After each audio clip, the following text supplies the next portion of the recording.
Você já teve uma experiência de quase se afogar? Eu, quando era adolescente, estava em uma viagem missionária e nós fomos para um lugar onde tinha um rio bem legal, uma cachoeira, e aí todos nós queríamos entrar e eu entrei naquele rio, porque todo mundo havia falado que era tranquilo, que não tinha perigo, só que eu não sabia nadar e eu imaginava que a profundidade daquele rio era uma e quando eu entrei era outra totalmente diferente, era muito mais fundo do que eu imaginava que aquele rio seria. E aí, quando eu percebi, eu estava quase me afogando. Até que eu pensei que a única saída que eu tinha naquele momento era mergulhar, pegar impulso no fundo daquele rio e na hora que eu voltasse para a superfície, eu tentasse nadar de alguma maneira para chegar até, né, a beira do rio. E foi assim que aconteceu e eu consegui passar por aquela situação sem me afogar.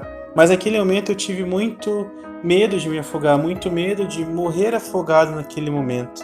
Em Mateus 14:30 relata o momento onde Pedro vê Jesus caminhando em direção ao barco em que ele estava durante uma tempestade e vendo Jesus caminhando sobre as águas, Pedro grita para Jesus e pede para que ele vá até onde Jesus estava e Jesus diz para Pedro: pode vir, vem até mim.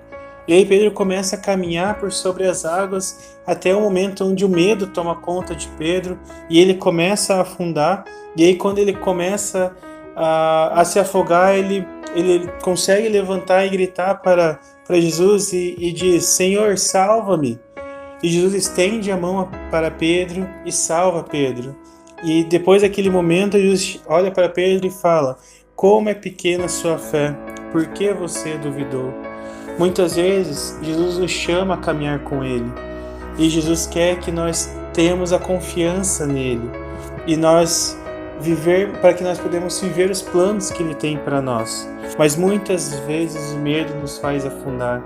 Essa experiência de Pedro nos ensina que quando Deus está nos chamando para caminharmos com Ele, nós não precisamos ter medo de afundar, mas sim ter a fé para continuarmos caminhando. Não duvide de Deus, confie nele, porque Ele sabe o melhor que Ele tem para as nossas vidas. Tenha fé em Deus, caminhe junto com Ele, não tenha medo, não deixe que o medo te faça afundar, mas olhe para Cristo e siga em direção a Ele. Que Deus te abençoe.